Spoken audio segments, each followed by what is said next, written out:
Halo Sobat Global, kembali lagi saya akan membahas sedikit tentang PSM Makassar, di mana hari ini ada beberapa berita yang kurang mengenakan menurut saya untuk para pendukung PSM Makassar, karena lagi-lagi ini menyangkut masalah Stadion Gelora B.J. Habibie yang udah saya bahas juga di video sebelumnya, bahwa Stadion B.J. Habibie belum pasti bisa digunakan oleh PSM Makassar ketika menjamu Persija Jakarta. Dan hari ini lagi-lagi kembali muncul berita yang benar-benar kurang menggembirakan tentunya, karena ya berita ini mengatakan Stadion B.J. Habibie udah batal digunakan oleh PSM Makassar untuk menjamu Persija Jakarta, dikarenakan ada beberapa pekerjaan yang masih belum selesai, dan itu dikonfirmasi oleh media officer PSM Makassar, yaitu Sulaiman Abdul Karim, teman-teman. Ini berita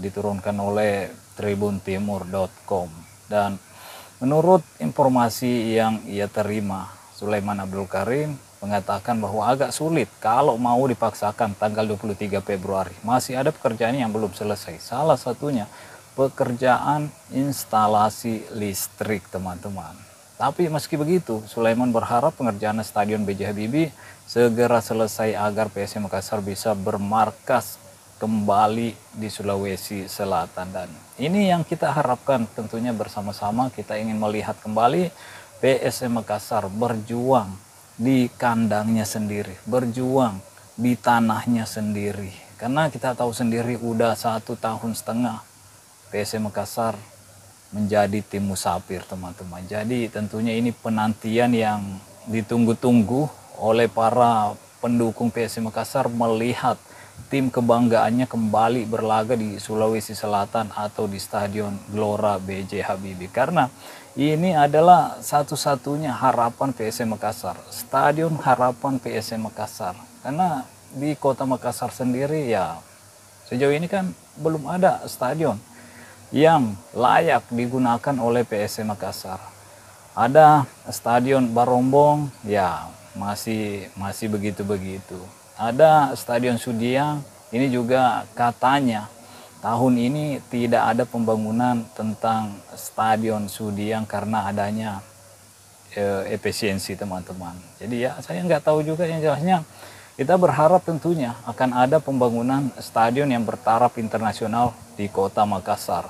Karena sangat disayangkan kota besar seperti Makassar ini tidak memiliki stadion bertaraf internasional, dan wali kota terpilih Bapak Munapri Arifudin, ya itu yang menjadi visi misinya juga, yaitu membangun stadion bertaraf internasional di kota Makassar. Jadi tentunya kita juga berharap kepada Pak Wali Kota yang terpilih ini, Bapak Munapri Arifudin, mudah-mudahan bisa membuat stadion di kota Makassar, dan tentunya ini akan menjadi kebanggaan tersendiri untuk kota Makassar dan para pencinta sepak bola yang ada di Sulawesi Selatan, teman-teman.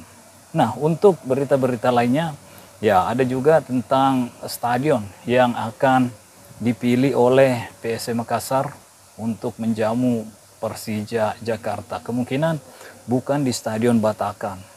Mungkin stadion yang akan digunakan oleh PSM Makassar menjamu Persija Jakarta ya Stadion Segiri, teman-teman, yang sebelumnya adalah kandang dari Borneo FC. Jadi ya kita akan melihat di mana PSM Makassar akan berkandang nanti, apakah di Stadion Batakan atau di Stadion Segiri Samarinda. Jadi tentunya kita berharap dimanapun PSM Makassar berkandang menjamu Persija Jakarta, tentunya kita mengharapkan hal yang terbaik atau hasil terbaik yang didapatkan oleh PSM Makassar. Karena tentunya hanya dengan poin demi poin untuk PSM Makassar bisa mengangkat posisinya di tabel klasmen saat ini. Apalagi poinnya ya cukup rentang. Banyak tim-tim yang sama dengan poin yang dimiliki oleh PSM Makassar, yaitu 32 poin. Jadi untuk menjauh dari tempat-tempat yang rawan ini ya hanya kemenangan yang harus didapatkan oleh PSM Makassar. Khususnya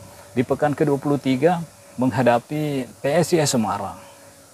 Kita tahu sendiri PSIS Semarang juga tentunya mengincar 3 poin di kandangnya, apalagi sebelumnya dikalahkan oleh Persib Bandung.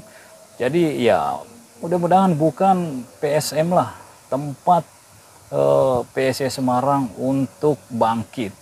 Mudah-mudahan PSM Makassar masih bisa meraih hasil positif dari kandang PSIS Semarang, karena kita tahu juga di pertandingan sebelumnya PSM Makassar juga tidak meraih hasil positif teman-teman. Jadi ya ini kedua tim yang sama-sama mencoba untuk meraih 3 poin setelah di pertandingan sebelumnya mendapatkan kekalahan. Dan untuk skuad ya mungkin PSIS Semarang jauh lebih diuntungkan dibanding PSM Makassar, karena kita tahu sendiri PSM Makassar ada beberapa pemain-pemainnya yang tidak bisa digunakan, di mana di lini belakang PSM Makassar seperti yang udah saya bahas juga di video sebelumnya, ya ada pemain-pemain yang masih diragukan untuk turun di pertandingan melawan PSIS Semarang. Dan untungnya Yoram Fernandes sudah terlihat di pelatihan PSM Makassar, dan tentunya ini akan sangat berarti bagi lini belakang PSM Makassar jika Yoram Fernandes tersedia untuk diturunkan ketika menghadapi PSIS Semarang. Tapi ya ada juga lini depan PSM Makassar yang tidak bisa tampil dengan kekuatan terbaiknya, karena Balotelli kita tahu mendapatkan kartu merah di pertandingan sebelumnya. Jadi ya masih ada Matthew Silva, masih ada Nermin Haljaita, masih ada Victor Detan. Mudah-mudahan lini depan PSM Makassar menjadi pertahanan terbaik untuk PSM Makassar ketika menghadapi PSIS Semarang, karena untuk mendapatkan kemenangan tentunya hanya dengan mencetak banyak gol ke gawang lawan kita. Jadi untuk lini depan PSM Makassar ini juga sekalian menjadi ujian bagi lini depan PSM Makassar, bagi Nermin Haljaita, bagi Matthew Silva yang sejauh ini masih belum mendapatkan gol pertamanya untuk PSM Makassar. Dan untuk Victor Detan juga harus bisa menjadi goal getter di lini depan PSM Makassar, karena kita tahu sendiri lini belakang PSM Makassar ya sedikit keropos karena tidak bisa menurunkan kekuatan terbaiknya, apalagi kalau Alisson itu masih belum bisa diturunkan di pertandingan melawan PSM Makassar. Dan tentunya rawan kalau untuk Alisson itu dipaksakan untuk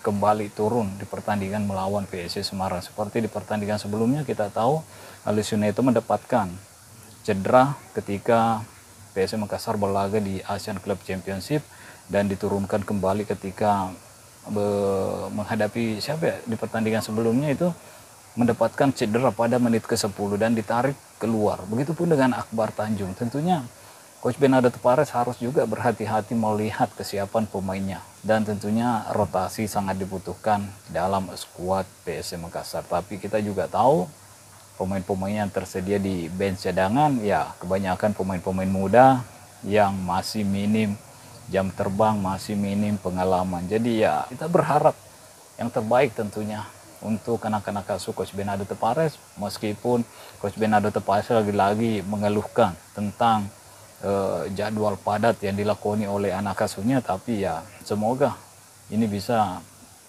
diatasi oleh Coach Bernardo Tavares, dan berharap yang terbaik untuk pertandingan-pertandingan ke depannya. Oke, mungkin sampai di sini dulu. Stay healthy, no baper-baper. Bye-bye.